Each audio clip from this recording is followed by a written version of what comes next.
স্থানীয় সংবাদ পড়ছি প্রিয়া বিশ্বকর্মা।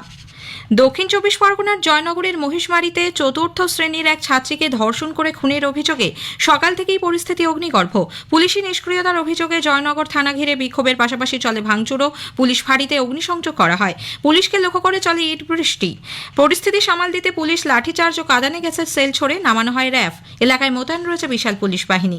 এদিকে এই ঘটনায় ধৃত মুস্তাকিন সর্দারকে আজ বারুইপুর আদালতে তোলা হচ্ছে। স্থানীয়দের দাবি, মুস্তাকিনের সঙ্গে তারা সাইকেলে করে যেতে দেখেছিলেন ওই শিশুকে। বারুইপুর পুলিশ জেলা সুপার পলাশ চন্দ্র ঢালি জানিয়েছেন, অভিযুক্ত খুনের কথা স্বীকার করলেও ধর্ষণের যে অভিযোগ উঠেছে তা খতিয়ে দেখা হচ্ছে। এদিকে কুলতলির ঘটনায় আগামীকাল থানা ঘেরাওয়ের ডাক দিয়েছে বিজেপি। রাজ্য সভাপতি সুকান্ত মজুমদার আজ সাংবাদিকদের বলেন, মুখ্যমন্ত্রীর নির্দেশেই পুলিশ ঘটনার এফআইআর দায়ের করেনি। স্থানীয়দের প্রতিবাদ মুখ্যমন্ত্রীর বিরুদ্ধে বলে উল্লেখ করে তিনি জানান, রাজ্যে মেয়েরা সুরক্ষিত নয়। আমাদের ঘরের মেয়েদের যদি মান সম্মান ইজ্জত না থাকে, কোন দুর্গার পুজো করবো আমরা?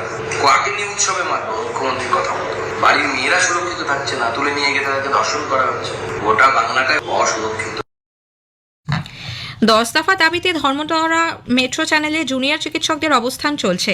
আজ রাত 8:30 পর্যন্ত 24 ঘন্টার সময়সীমা বেঁধে দিয়েছেন তারা। এর মধ্যে দাবি দাবা পূরণ না হলে তারা অনশন শুরু করবেন। গতকাল এসএসকেএম থেকে ধর্মতলা পর্যন্ত মিছিলের পর লাগাতার কর্মবিরতি প্রত্যাহারের কথা ঘোষণা করে West Bengal junior doctors front WBJDF। অবস্থান মঞ্চ থেকে জুনিয়র চিকিৎসকরা জানান, ডাক্তারদের নিরাপত্তা সংক্রান্ত বিষয়ে 26% কাজ হয়েছে বলে রাজ্য সরকার সুপ্রিম কোর্টে দাবি করেছে। কিন্তু ডাক্তারদের অভিযোগ, ন্যায় বিচারের দাবিতে আন্দোলনের 58 দিন পেরিয়ে গেলেও 6% কাজও হয়নি। গতকাল পুলিশের চাপে ডেকোরেটরের কর্মীরা অবস্থানের জন্য মঞ্চ বাঁধার কাজ না করে ফিরে যান বলে জুনিয়র চিকিৎসকদের আরও দাবি। শেষ পর্যন্ত নিজেরাই মঞ্চ বাঁধেন তারা। ব্যারাকপুরের প্রাক্তন সাংসদ অর্জুন সিং এর বাড়িতে হামলার অভিযোগে 4 জনকে গ্রেপ্তার করেছে পুলিশ, যদিও মূল অভিযুক্ত নমিত সিং এখনও অধরা। গতকাল সকালে অর্জুন সিং এর বাড়ির সামনে ইট ও বোমা ছোড়ার অভিযোগ উঠেছিল। এর ভিত্তিতেই আজ সকালে 4 জনকে গ্রেপ্তার করা হয়েছে। তাদের আজ ব্যারাকপুর আদালতে তোলা হচ্ছে। দুর্গাপুজো ও দীপাবলির আগে পরিবেশ বান্ধব বাজি উৎপাদন ও বিক্রির কাজে গতি আনতে রাজ্য সরকার বৈঠকে বসছে। নবান্নে মুখ্যসচিব মনোজ পান্থের পৌরোহিত্যে আজ বিকেলে এই উচ্চ পর্যায়ের বৈঠকে দমকল, পরিবেশ, শ্রম দপ্তরের সচিব, রাজ্য পুলিশের ডিজি, কলকাতার পুলিশ কমিশনার এবং পুর কমিশনার উপস্থিত থাকবেন। ভার্চুয়ালি যোগ দেবেন সব জেলার জেলাশাসক ও পুলিশ কমিশনাররা। থাকবেন দূষণ নিয়ন্ত্রণ পর্ষদ, সেনাবাহিনী এবং National Environmental Engineering Research Institute নিরির প্রতিনিধিরাও। সবুজবাজি উৎপাদন ও বিক্রির লাইসেন্স বন্টনের কাজে গতি আনার পাশাপাশি নিষিদ্ধ আতশবাজি বিক্রি বন্ধ করতে প্রয়োজনীয় পদক্ষেপ নিয়েও বৈঠকে আলোচনা হবে বলে জানা গেছে। মহানগরী কলকাতায় বারোয়ারি পুজোর সংখ্যা এবছর বেড়ে হয়েছে 2905। গত বছরের তুলনায় পুজোর সংখ্যা বৃদ্ধি পেয়ে হয়েছে 400-রও বেশি। গতকাল এক সাংবাদিক সম্মেলনে কলকাতার পুলিশ কমিশনার মনোজ ভার্মা জানান, পুজোর সময় সার্বিক নিরাপত্তায় 10,000 পুলিশ কর্মীকে মোতায়েন করা হবে। থাকবেন 36 জন ডেপুটি কমিশনার পদমর্যাদার আধিকারিকরা। 58টি ওয়াচ টাওয়ারের ব্যবস্থা করা হয়েছে। ড্রোনের মাধ্যমে নজরদারির পাশাপাশি মহিলাদের নিরাপত্তায় থাকবে উইনার্স এবং শক্তি বাহিনীর মতো বিশেষ বাহিনীও। গঙ্গার তীব্র ভাঙনে দিশেহারা মালদার মানিকচক ব্লকের কামালতিপুর এলাকা। ভিটেমাটি হারিয়ে কার্যত খোলা আকাশে নিচে দিন কাটছে 2 শতাধিক পরিবারের। এলাকায় মুহূর্তের মধ্যেই বিঘার পর বিঘা জমি তলিয়ে যাচ্ছে গঙ্গাবক্ষে। ক্রমাগত গঙ্গা তাণ্ডবলীলা চালিয়ে যাচ্ছে। দিশেহারা অবস্থা বাসিন্দাদের। এদিকে মুর্শিদাবাদের শামশেরগঞ্জে আবারও শুরু হয়েছে ভাঙন।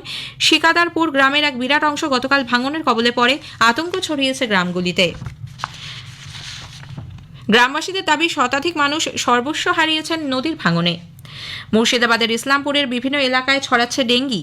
আক্রান্তের সংখ্যা বাড়লেও বাড়িতে থেকে চিকিৎসা করানোর ঘটনায় উদ্বেগ প্রকাশ করেছে স্বাস্থ্য দপ্তর। গতকাল নেতাজিনগর এলাকায় ডেঙ্গুতে মৃত্যু হয়েছে এক তরুণের। সুমন বিশ্বাস নামে ওই যুবকের স্ত্রী ও মাও ডেঙ্গু আক্রান্ত। শুধুমাত্র জেলায় রানীনগর 1 নম্বর ব্লকেই আক্রান্তের সংখ্যা 50 ছাড়িয়েছে। নদিয়ার নবদ্বীপে ভাগীরথী নদীর ওপর গৌরাঙ্গ সেতুর অবস্থা সরেজমিনে খতিয়ে দেখতে গতকাল এক বিশেষজ্ঞের দল সেখানে যান। সঙ্গে ছিলেন রাজ্যের পূর্ত দপ্তরের মুখ্য সচিব অন্তরা আচার্য। গৌরাঙ্গ সেতুর মধ্যবর্তী যে স্থানে সমস্যা হয়েছে সেই জায়গাটি ঘুরে দেখেন তারা। জানা গেছে, গৌরাঙ্গ সেতুর 2টি অংশের সংযোগ স্থলটি ভারী যানবাহন গেলে ওঠানামা করছে। ফিঙ্গারপ্রিন্ট এক্সপ্যানশন ক্ষতিগ্রস্ত হওয়ার দরুন এই সমস্যা দেখা দেয়। আইএসএল ফুটবলে আজ বাংলার 3টি দলই তাদের পরবর্তী ম্যাচ খেলতে মাঠে নামছে। জামশেদপুরের জেআরডি টাটা স্পোর্টস কমপ্লেক্সে ইস্টবেঙ্গল জামশেদপুর এফসির মুখোমুখি হবে। খেলা শুরু হবে বিকেল 5টায়। অন্যদিকে সল্টলেকের যুবভারতী ক্রীড়াঙ্গনে আইএসএল এ প্রথমবার Mohun Bagan super giant Mohammedan sporting এর বিরুদ্ধে খেলবে। খেলা শুরু হবে সন্ধ্যে 7:30টায়। স্থানীয় সংবাদ শেষ হলো।